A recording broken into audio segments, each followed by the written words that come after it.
Dakar chasse-t-elle les étrangers? C'est ce qu'on peut lire depuis quelques jours sur les réseaux sociaux, mais la réalité est-elle vraiment celle-là? Bonjour à toutes et à tous, bienvenue dans les chroniques de Queen. Aujourd'hui, nous allons parler du déguerpissement dans les rues de Dakar, présenté sur les réseaux sociaux comme une chasse aux étrangers, certains n'hésitant pas à faire le parallèle avec la situation en Afrique du Sud. Mais attention, ne mélangeons pas tout. Ce qui se passe à Dakar concerne d'abord le désencombrement, la salubrité et la libération de l'espace public. Dans certaines rues, des adultes et des enfants venus de différents pays de la sous-région vivent dans l'espace public, mendient, dorment sur les trottoirs et y font parfois leurs besoins. Est-ce normal? Non. Dakar est notre capitale, elle doit être propre, organisée et sécurisée. Et dans quelques semaines, le Sénégal accueillera les Jeux olympiques de la jeunesse Dakar 2026. Nous devons donc être capables de présenter au monde une capitale à la hauteur de cet événement historique. La vraie question est, qui sont ces personnes? Sont-elles en situation régulière? Que prévoit la loi? Et quelles solutions pour celles qui sont en situation de grande vulnérabilité?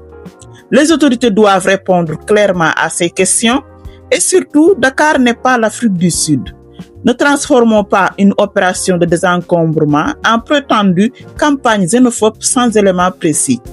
Le Sénégal est une terre de teranga, mais la teranga n'exclut pas le respect de la loi. Nous pouvons accueillir nos frères et sœurs de la sous-région tout en exigeant que nos rues restent propres, accessibles et sécurisées.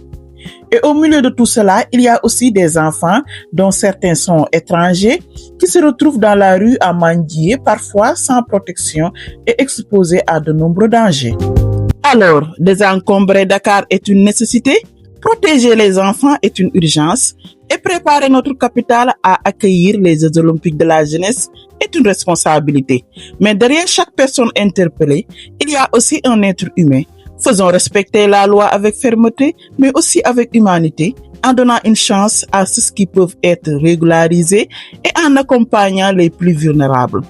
Parce que l'ordre et la teranga ne sont pas incompatibles, on peut avoir une ville propre, organisée et sécurisée sans stigmatiser les étrangers. Ce que nous devons combattre, ce sont l'anarchie, l'insalubrité, la mise en danger des enfants et le non-respect de la loi, pas une nationalité. C'était les chroniques de Queen. Abonnez, aimez et partagez pour ne manquer aucune de nos prochaines chroniques. À très bientôt et bon week-end.